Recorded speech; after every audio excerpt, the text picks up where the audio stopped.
some great gentlemen here today. I'm so excited y'all are all here with us today. Y'all are from Aid Atlanta and from the Deeper Love Project. And I want y'all all to go around the room and introduce yourselves and tell us where you're from. And then Charles, if you'll go into a little bit about Aid Atlanta and the Deeper Love Project.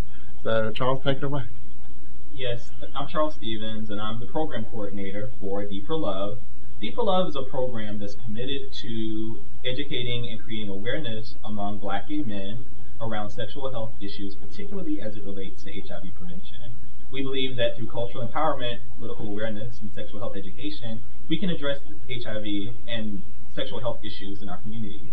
This is something we're committed to, and we create cultural activities and panel discussions and educational opportunities and workshops, all centered around educating and raising awareness among Black gay men. Oh, that is awesome.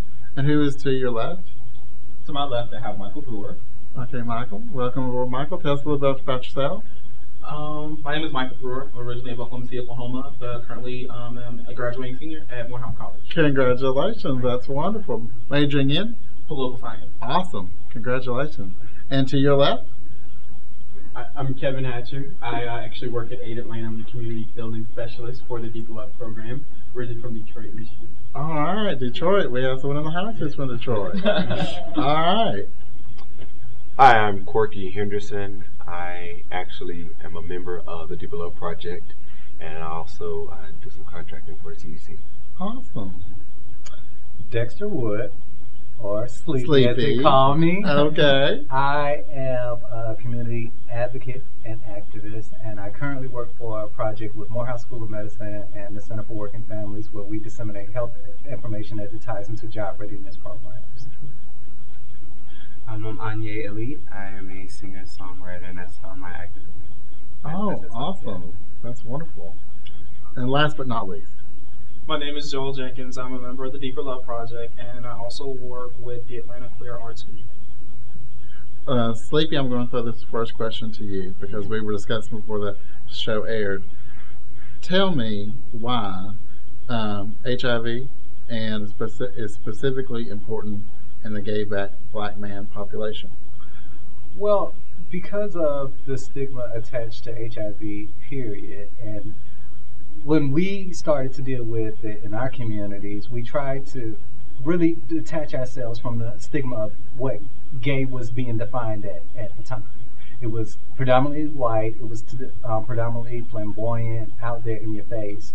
And then with the whole AIDS crisis, we truly, some of us in that era, in the early part of that era, really tried to disassociate ourselves from anything that was gay, period.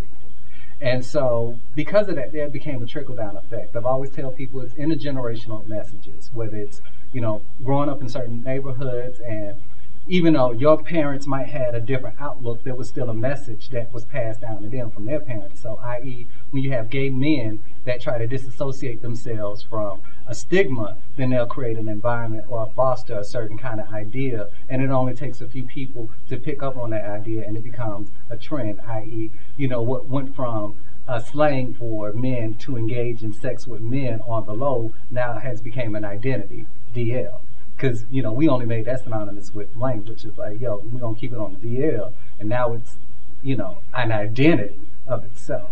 So there's so many different factors, but I think it's just an intergenerational kind of distorted message that we are really working hard to kind of dispel so we can create more affirming spaces for people who are positive, and just the whole overall message of HIV prevention and how to, not get any STDs or STIs as they're called now. I think also as we think about HIV prevention, it's important that the starting point for the conversation is health disparity, right? The people that are most impacted by HIV are also very impacted by all other sorts of health issues. So I don't really necessarily see HIV as being necessarily synonymous with a particular community, even though there are certain communities more impacted than others. But I see it as being connected to the larger structural issues that create and facilitate the health disparities that we see already, like the folks that are most impacted by HIV are also very impacted by heart disease, also impacted by all these other health indicators. So it's really important that we examine those things as we even talk about HIV in the first place. Very challenging. Now, who works in the ER, since we're talking about healthcare? So do you agree with that, Joel? I do, easily. I'm noticing a lot that there are these trends of things that are kind of symptomatic.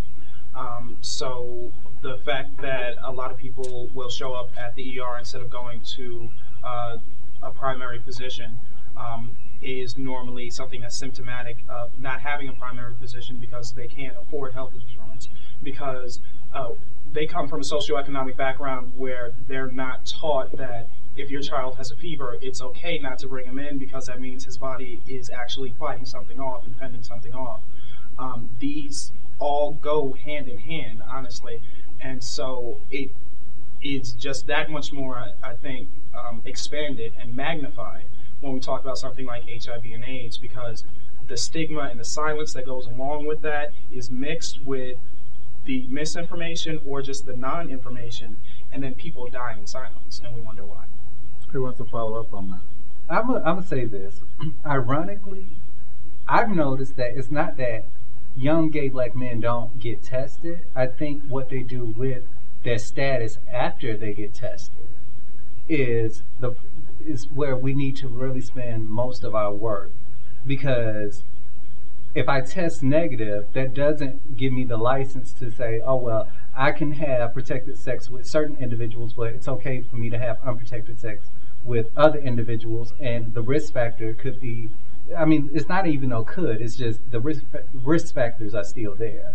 And a lot of times we do this song and dance around, well, it's okay to indulge in certain behaviors with this individual, but not with these types of individuals. If I know you go out to the club, or if I know you go to sex parties, or if I know you even indulge in this kind of behavior, then more than likely I'm gonna use a condom with you. But if you say that you're bisexual, you're on the low, you only deal with women, I may be more inclined to let you penetrate me or me penetrate you without a condom.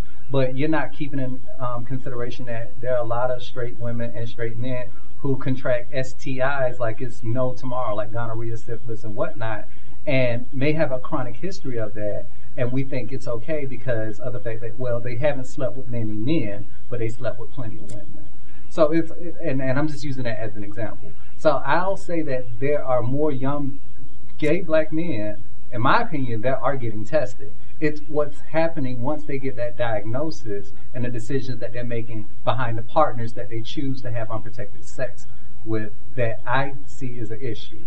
If you want to do that, get tested together. The same way it took you 20 minutes to find out your results, it will take you and your partner or whoever you want to just, do what you need to do with the same amount of time. And that's where that disconnect comes in there. So y'all, how do we change that culture? How do we get people, once they get tested, to get in care, stay in care, and stop behaviors that are risky or risky to others? I mean, how do we do that? Well, I think that a major issue that has existed that has kept people from either not accessing care or not staying in care is the hit or miss efforts that exist. Like, we're trying to treat the behavior as opposed to the person as a whole. I mean, definitely the actions that we take are part of our life, they're part of us, but to address the mental issues, to address the emotional issues, and even addressing the spiritual issues, I think that's why programs like Deeper Love Project that exist to look at where are we as a community mentally, where are we spiritually, emotionally, and then all of that coming together. If we address those areas as a person, and then I have more self-worth. And if I have more self-worth, then I'm more inclined to take care of myself, to do what I have to do so that I can live a long and healthy life. But I think there's I don't want to even call it self-hatred, but just, a lot of people, especially in the black gay community, people don't feel that their life is worth saving. So they don't take the time to put on that condom. They don't take the time to go and get tested, or they don't take the time to get whatever treatments they need to get, because why? If I'm not worth anything.